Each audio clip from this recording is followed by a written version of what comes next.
PSA channel မှာကြိုဆိုပါတယ်ကျွန်တော်အခုလုပ်မဲ့ဗီဒီယိုလေးကတော့ GMPD N3 ရဲ့မေကွန်အောင်လေးဖြစ်ပါတယ်ဒီမေကွန်အောင်လေးဟာဆိုရင်ဖြစ်2026ခုနှစ်လပိုင်းမှာပါခဲ့တဲ့မေကွန်အောင်လေးဖြစ်ပါတယ်ကျွန်တော်တို့ပထမဆုံးအနေနဲ့ Ganko Chichi ပေါ့နော်မိုဂျီကော်ကြီးလေးကိုပထမဆုံးလှုပ်သွားကြပါစို့နံပါတ်1အနေနဲ့ကျွန်တော်တို့ဒါခန်းကြီးပေါ့နော်ခန်းကြီးရဲ့ Yomi Kata ကိုကျွန်တော်ယူရမှာဖြစ်ပါတယ်ဒီမှာဆိုရင် Mondai Ichi ပေါ့နော်နိုင်နာနီနော်ခိုတိုဘာကို言葉の読み方として最も良いものを1、2、3、4から一つを選びなさいပေါ့နော်သူက読み方ကိုဒီနေ့3လေးရနေမှရွေးပေးပါတယ်ဒါဆိုရင်ကျွန်တော်နံပါတ်1မှာဆိုရင်နာနီနာနီတေဘူလူကဟိုရှိနိုင်နာနီဖြစ်တဲ့စပွဲကိုလိုချင်တယ်ပေါ့နော်သူကအဲ့လိုမျိုးပြောထားတယ် sorry ပါအဲ့ဆိုရင်နံပါတ်1မှာဆိုရင်ဟိုဆိုးကြီးဒီခန်းကြီးလေးကဒီခန်းကြီးလေးကကျွန်တော်တို့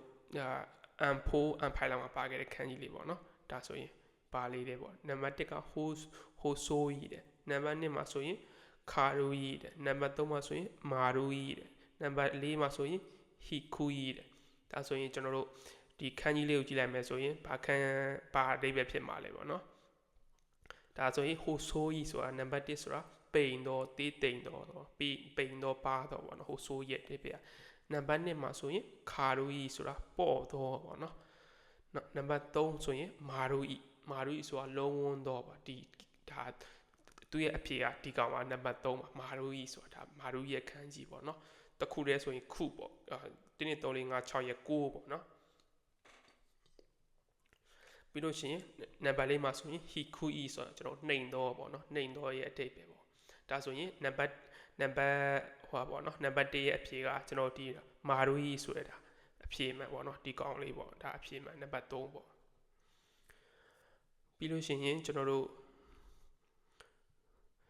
နံပါတ်2မှာဆိုရင်この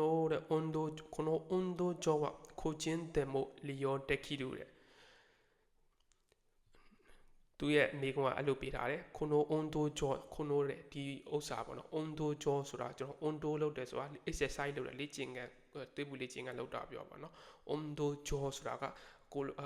exercise လုပ်တဲ့နေရာပေါ့နော်တွေးပူလေ့ကျင့်ခန်းလုပ်တဲ့နေရာကတဲ့ခိုချင်းတယ်မို့လီယိုတက်ခီတဲ့ခိုချင်းဆိုတာ private ကိုပြောတာတဦးတယောက်တည်းပေါ့နော် private ကိုပြောတာခိုချင်းတယ်မို့လီယိုတက်ခီတဲ့တယောက်တည်းလည်းအသုံးပြုနိုင်တယ်တဲ့ဒီ exercise လုပ်တဲ့နေရာကတယောက်တည်းလည်းအသုံးပြုနိုင်တယ်လို့ပြောတယ်ဒါဆိုရင်သူရဲ့နံပါတ်1အဖြေကနံပါတ်1မှာပေးထားတာကခိုချင်းလို့ပေးထားတယ်နံပါတ်2မှာက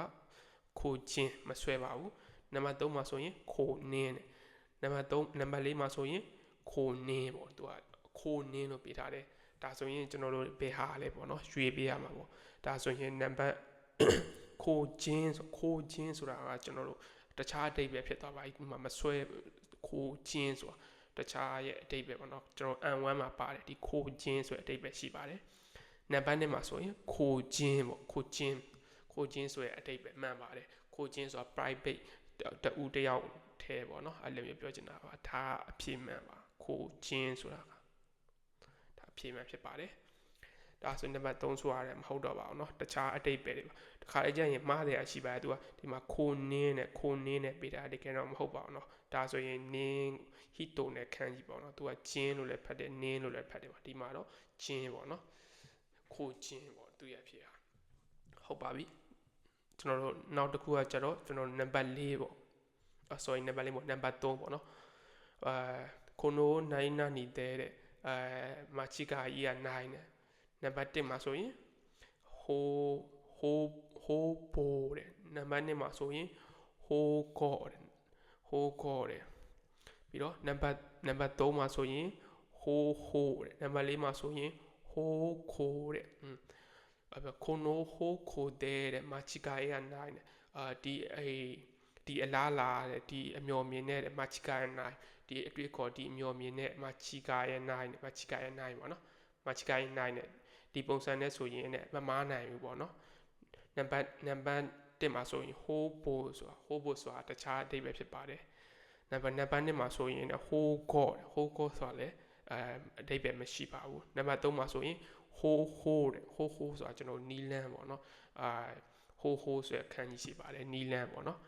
နောက်ပြီးလို့ရှိရင် number 4မှာဆိုရင် hoko ဆိုတာကအလားလာပေါ့နော်အမြင်ပေါ့နော်အဲ့ဒါမျိုးပြောတာhoko ဆိုတာဒါကြောင့် number 3ရဲ့အဖြေကကျွန်တော်တို့ hoko ဖြစ်ပါတယ် hoko number 4ဖြစ်သွားပါတယ်အဖြေကဒါဆိုရင်နောက်တစ်ပုံအနေနဲ့ကျွန်တော် number 4ပေါ့နော် number 4ကိုဖတ်ကြည့်အောင် nani nani wa ashita made desu ကွက်လက်ကတဲ့ ashita made desu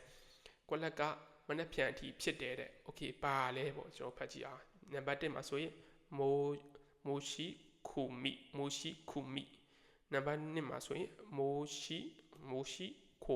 moshi komi number 3မှာဆိုရင် moshi kumi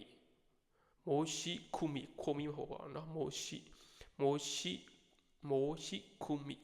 kumi လို့ရေးထားတယ် number 4မှာဆိုရင် moshi komi ပေါ့เนาะသူရဲ့ moshi komi ဖြစ်ပါတယ် number 4မှာဆိုရင်ဒါဆိုရင်ကျွန်တော်တို့သူရဲ့အဖြေကပါလဲပေါ့เนาะကျွန်တော်တို့ကြည့်အောင်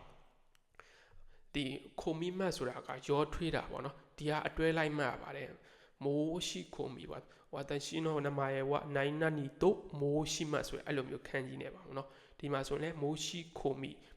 ဆိုတာရှောက်လွှာဖြေတာက moshi komi တော့ကျွန်တော်ရှောက်လွှာဖြေတာပေါ့เนาะကျွန်တော်တို့ဆက်စုံမဲကိုင်တော့ moshi komi အဲ့လိုမျိုးတွေပေါ့เนาะအဲ့လိုမျိုးတခုခု website ကနေ moshi komi လောက်တာတို့เนาะတခုခု site စတဲ့ moshi komi လောက်တာတို့ပြီးလို့ရှိရင်ခိုင်းချဆက်စုံမဲက moshi komi လောက်တာတို့ပေါ့เนาะအဲ့လိုမျိုးကိုယ့်ရဲ့အချက်လက်စာစာတန်းကို online ကနေထပ်တာမျိုးပြောချင်တာဖြစ်ပါတယ်အားကြောင့်မို့သူတို့ချက်လက်ရှောက်တာကတဲ့အာရှိတမတဲ့မနေ့ဖြန်ကအတွက်မနေ့ဖြန်ကနောက်ဆုံးပါပေါ့နော်မနေ့ဖြန်ကအထီးပဲလို့သူကပြောတယ်ဒါကြောင့်သူ့ရဲ့အဖြေလေးကကျွန်တော်နံပါတ်4ဖြစ်ပါတယ်မိုရှိခိုမီဝအာရှိတမတဲ့တဲ့ပေါ့နော်သူ့ရဲ့အဖြေကဒီကောင်လေးပဲဖြစ်ပါတယ်နံပါတ်4ဟုတ်ကဲ့ဒါဆိုရင်ကျွန်တော်တို့နောက်ထပ်နံပါတ်5ကိုတွားကြည့်အောင်ခင်ဗျနံပါတ်5ဆိုရင်キッチンドで何々でくださいキッチンドတေချာပေါ့တေချာချာပေါ့တေချာပေါ့နော်နံပါတ်1မှာဆိုရင်မာမိုတဲနံပါတ်2မှာဆိုရင်ရှိမတဲနံပါတ်3မှာဆိုရင်ဟာခတ်တဲနံပါတ်4မှာဆိုရင်ရှိတာကတဲလို့သူပြထားတယ်နံပါတ်ကျွန်တော်တို့နံပါတ်1ရဲ့နံပါတ်1ကပါလဲဆိုတော့မာမိုတဲဆိုတာကကာကွယ်ပါပေါ့ကာကွယ်ပါရဲ့အဓိပ္ပာယ်နံပါတ်2ကရှိမတဲဆိုတာကကျွန်တော်တို့ပိတ်ပါပေါ့နော်နောက်ပြီးတော့နံပါတ်3မှာဆိုရင်ဟာခတ်တဲဆိုတာတိုင်းတာပါပေါ့နော်နံပါတ်4မှာဆိုရင်ရှိတာကတဲဆိုတာလိုက်နာပါပေါ့နော်အောက်ပါအချက်လက်တွေကိုရှိတာကတဲကရာဆိုင်စီမင်းတွေကိုလိုက်နာပါပေါ့နော်အဲ့လိုမျိုးပြောတာဖြစ်ပါတယ်နံပါတ်5နံပါတ်ဒါဆိုရင်သူ့ရဲ့မေးခွန်းကိုပြန်ပြီးတော့ကြည့်လိုက်အောင်သူ့ရဲ့မေးခွန်းက kitchen to hakate kudasai ဒီခန်းကြီးဟာကားတို့ပေါ့နော်ကျွန်တော်တို့ဘာနဲ့တူရလဲဆိုတော့တခုခုတိုင်းတာပါနော်အလဲရတိုင်းတာတာတို့အဲ့လိုမျိုးပေါ့နော်အရှိတိုင်းတာတို့ပြောတာဖြစ်ပါတယ်ဒါကြောင့်kitchen to hakate kudasai ပေါ့အဲ့တေချာတိုင်းတာပါပေါ့နော်အဲ့လိုပြောချင်တာဖြစ်ပါတယ်ဒါကြောင့်နံပါတ်5ရဲ့အဖြေကနံပါတ်3ဖြစ်ပါတယ်ခင်ဗျပြီးလို့ရှိရင်နံပါတ်6ပေါ့နော်နံပါတ်6ကဘာလဲဆိုတော့その国は20年前にကွက်လက်ရှိတာပေါ့နော်ဒီနိုင်ငံက20မတိုင်ခင်ကကွက်လက်ဖြစ်ခဲ့တယ်လေသူကပြောတယ်နံပါတ်1ကဒုက္ခုလီဆိုဆိုတာဘယ်လိုပြောမှာလဲကျွန်တော်ဒုက္ခုရှင်ဆိုတာလက်မထသေးပေါ့နော်ကိုယ့်အကိုရက်တီးရတာစင်ကယ်ပြောပါဒုက္ခုလီဆိုတာကကိုယ့်အနေကိုရက်တီးတာပေါ့ဘယ်သူမှမိမခိုးပေါ့နော်အဲ့လိုမျိုးဒုက္ခုလီဆိုပေါ့ဒုက္ခုလီဆိုဆိုတာသူရဲ့အဓိပ္ပာယ်ပေါ့နံပါတ်1ကနံပါတ်2မှာဆိုရင်ဒုက္ခုလီဆိုတာအဓိပ္ပာယ်မရှိပါဘူးနောက်ပြီးတော့ဒုက္ခုရဲဆိုတာတခြားအဓိပ္ပာယ်ဖြစ်ပါတယ်နောက်ပြီးတော့နံပါတ်4မှာဆိုရင်ဒုက္ခုရဲဆိုတာလည်းအဓိပ္ပာယ်မရှိပါဘူးဒါဆိုရင်ကျွန်တော်တို့その国は20年前にဒုက္ခုလီဆိုတာကျွန်တော်တို့ကိုယ့်အနေကိုရက်တီးခဲ့တယ်ပေါ့ကိုယ့်အနေကိုရက်တီးရဆိုတာဥမာဘယ်ကိုလိုနီမှမကြားရောက်ခဲ့ဘူးပေါ့နော်ဘယ်နိုင်ငံရဲ့အုပ်ချုပ်မှုအောင်မရှိဘူးပေါ့နော်သူကနဲ့သူအုပ်ချုပ်တယ်ဆိုတော့ဒုက္ခုလီပေါ့နော်စင်ကာပူဆိုရင်ဒုက္ခုလီခုနီပေါ့အဲ့လိုမျိုးပြောတာဖြစ်ပါတယ်မြန်မာဆိုလည်းဒုက္ခုလီပေါ့ဘယ်နိုင်ငံရဲ့ကိုလိုနီမှမဟုတ်ဘူးပေါ့နော်အဲ့လိုမျိုးအတိတ်ပဲဖြစ်ပါတယ်ဒါကြောင့်その国は20年前に独立したပေါ့နော် ဒီနိုင်ငံအဲ့နိုင်ငံကလည်းလွန်ခဲ့တဲ့နှစ်20ကတခုလဲဆိုတီချာနိုင်ငံတခုဖြစ်ခဲ့တယ်ပေါ့နော်ဒါကြောင့်သူရဲ့အဖြေကနံပါတ်1ဖြစ်ပါတယ်ခင်ဗျ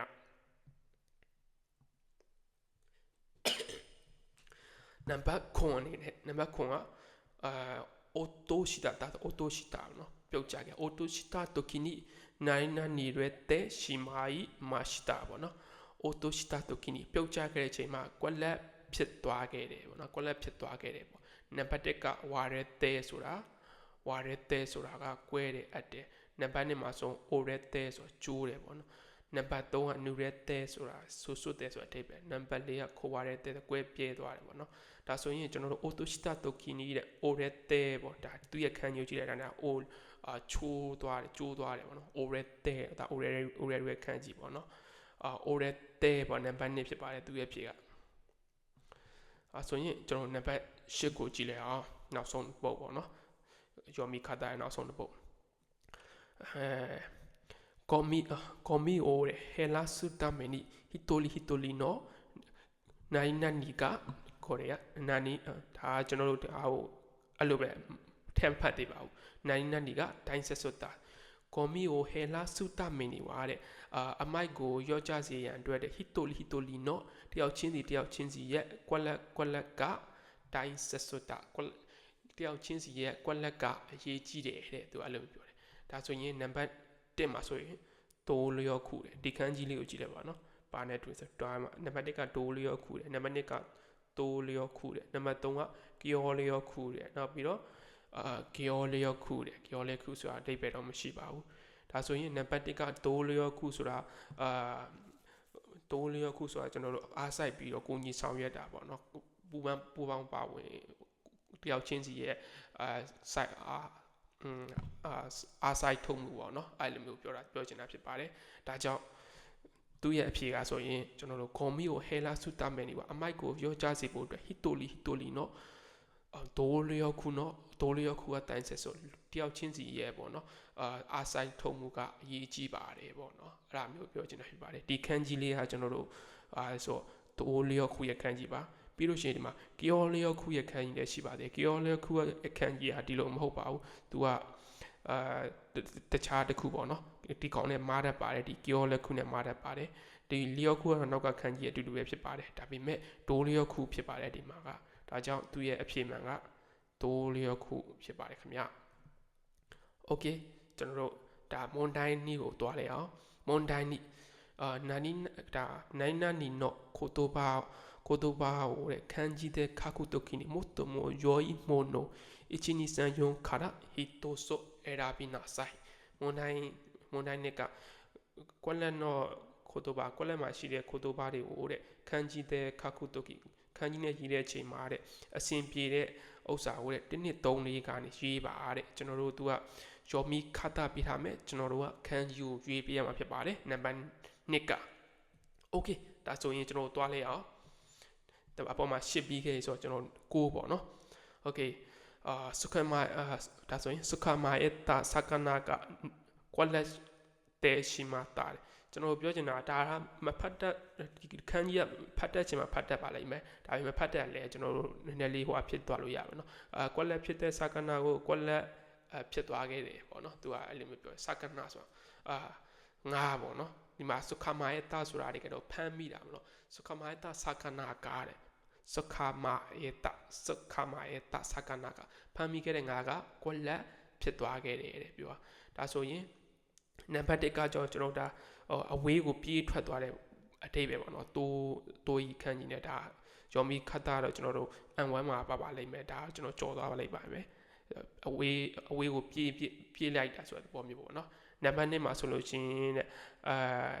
ဟာကဲတဲ့ဆိုတာကျွန်တော်ပြန်ပေးတာပေါ့နော်ပြန်ပေးလိုက်တယ်ပေါ့နံပါတ်3မှာဆိုရင်ဒါကကျွန်တော်တို့ဒါပြေးထွက်သွားတယ်ပေါ့နီကဲတဲ့ဆိုတဲ့ခန်းကြီးပေါ့နော်နီကဲတဲ့ဆိုတဲ့ခန်းကြီးဒါကြောင့်သူ့ရဲ့အဖြစ်မှန်ဆိုရင်ဒီကောင်ပဲဖြစ်ပါလိမ့်မယ်โอเคဒါပဲကျွန်တော်ဆက်ပြီးကြည့်လိုက်အောင်နံပါတ်4ပေါ့နံပါတ်4မှာဆိုရင်ကျွန်တော်ဒီခန်းကြီးကိုကြည့်လိုက်ပါဒါဆိုရင်ဂီယာခုရဲ့ခန်းကြီးပေါ့နော်ကျွန်တော်တို့တွေတခါလေကြာရင်ယောမီခတ်တာတွေမဖတ်တတ်ဘူးဒါပေမဲ့ခန်းကြီးကိုမြင်လိုက်တာနဲ့ သူဒီခန်းကြီးကဘာဆိုတာကိုသိပါတာပေါ့နော်ဒါကြောင့်ကျွန်တော်တို့ဒီမှာဆိုလို့ရှိရင်လည်းဒီခန်းကြီးဆိုရင်ဒါပြောင်းပြန်ခန်းကြီးဒီခေါင်းကြီးဆိုရင်ပြန်ပြေးတဲ့ခန်းကြီးဒီခန်းကြီးဆိုရင်အဝေးကိုသွားတဲ့ခန်းကြီးပေါ့နော်အဲ့လိုမျိုးတွေဒါပဲခန်းကြီးဆိုရင်ပြေးထွက်သွားတဲ့ခန်းကြီးပေါ့နော်တခုခုအနေရှိလို့ပြေးထွက်သွားတာမျိုးပေါ့နော်ဒါဆိုရင်နံပါတ်9ရဲ့အဖြေကဒီကောင်ပဲဖြစ်ပါတယ်နီကေတဲပေါ့နော်ခမိုင်တာစကနာကနီကေတဲရှိမှတာဖမ်းမိခဲ့တဲ့ငါကပြေးထွက်သွားခဲ့တယ်ဆိုတာအဲ့လိုမျိုးပြောချင်တာဖြစ်ပါတယ်โอเคနံပါတ်10နံပါတ်10ကစုကာခုနိုစေးစကီsorry စုကာခုနိုစေးစကီကမာအေဂျိုလီယောခုနာတာစုကာခုဆိုတာတင်ချပေါ့နော်စုကာခုဆိုတာတင်ချဘာသာကတင်ချဘာသာတော့စေးစကီဆိုတာအမတ်စင်းကမအေရော်လီရောက်ခုနတာအရင်ကထက်ပိုကောင်းလာတယ်လို့ပြောတယ်စေးစကီဒါဆိုရင်စေးစကီခန်းကြီးကိုကျွန်တော်ရွေးအောင်စေးစကီဒီကောင်လေးကကျွန်တော်မားလွယ်ပါတယ်ရှေ့ကဆယ်ကြီးအောင်အတူတူပါပဲဒါပေမဲ့စက်ကီမှာကောတော့ဖြစ်ပါတယ်ဒါကြောင့်ကျွန်တော်ခန်းကြီးကိုဒါရေးထားမှမှတ်မိမှာဖြစ်ပါတယ်โอเคသူရဲ့အဖြေလေးကတော့ဒီကောင်လေးပဲဖြစ်ပါတယ်ခင်ဗျစက်ကီဒါကောင်းကောင်းရေးထားရင်မှတ်မိပါတယ်သူကဒီမှာပေါ့နော်နောက်ကနေမှဒီလိုလက်ချောင်းလေးဟာလေးပါပါတယ်ဖြစ်ပါတယ်နံပါတ်7ပါခင်ဗျစကနာဝရယာယီတဲတာပဲတာစကနာငါဝရယာယီတဲกินပြီးတော့စားခဲ့တယ်ပြောနံပါတ်1မှာဆိုရင်ကျွန်တော်တို့ဒါဘာခုတန်ဆိုပေါက်ကွဲတဲ့ပုံစံမျိုးနဲ့ခန်းကြီးပေါ့နော်ဒါဆိုရင်မဖြစ်နိုင်ဘူးနံပါတ်2မှာဆိုလို့ရှိရင်ဒါနည်းနည်းဖြစ်နိုင်တယ်ဘာလို့လဲဆိုတော့မီခန်းကြီးပါတယ်ဗျာမီခန်းကြီးပါတော့တခါကြည့်လိုက်ဒါပေမဲ့ဒါကနီအီတဲဆိုတာတခုဆွီဟန်ကီမှာရှိရကျွန်တော်ချက်တာပေါ့နော်ချက်တဲ့ပုံစံမျိုးပေါ့နော်ဒီမှာဆိုရင်သူကယာယီတဲလို့ပြောတယ်ဒါတော့ဒီကောင်လည်းမဖြစ်နိုင်ဘူးဒါဆိုရင်ကျွန်တော်တို့နံပါတ်3ဒီခန်းကြီးကိုမြင်ယူပါလိမ့်မယ်ကျွန်တော်တို့ဆွီအန်တို့အန်ကင်းတို့ပါဆေးလေးတောက်တဲ့နေရာမှာတုံးတဲ့ခန်းကြီးပါဒါဆိုရင်မဖြစ်နိုင်ပါဘူးနံပါတ်4မှာဆိုရင်ဒီကောင်ဆိုရင်ဒါလေးဘာလဲဆိုယာခိနီကျူတို့ဘာလို့ဆိုရင်မြင်ဥပါလိမ့်မယ်ကင်းတဲ့ခန်းကြီးပေါ့နော်ယာယီတဲဆိုတာဒါကြောင့်သူရဲ့နံပါတ်7အဖြေကကျွန်တော်တို့ယာယီတဲပေါ့နော်သူရဲ့ခန်းအဖြေဆိုတာဒါကြီးလေးဖြစ်ပါလိမ့်မယ်ပြီးတော့ကျွန်တော်ပြောချင်တာကဒီမွန်ဒိုင်းအချီတမို့နီးပေါ့နော်ဒီနှစ်ခုလုံးကကျွန်တော်ခန်းကြီးတွေကိုကောင်းကောင်းရေးထားလို့ရှိရင်အရင်ကြီးမဖတ်တတ်လဲအဆင်ပြေပါတယ်ဖြေကိုရွေးလို့ရတာဖြစ်ပါတယ်โอเคကျွန်တော်ဗီဒီယိုလေးကိုဒီနေ့မှာခဏရပ်လိုက်ပါမယ်ပြီးမှကျန်တဲ့ပိုင်းတွေကိုဆက်သွားပါမယ်တခြားသိချင်တာနားမလည်တာရှိလို့ရှိရင်လည်း comment မှာမိသွားပေးပါခင်ဗျအားလုံးကိုကျေးဇူးတင်ပါတယ်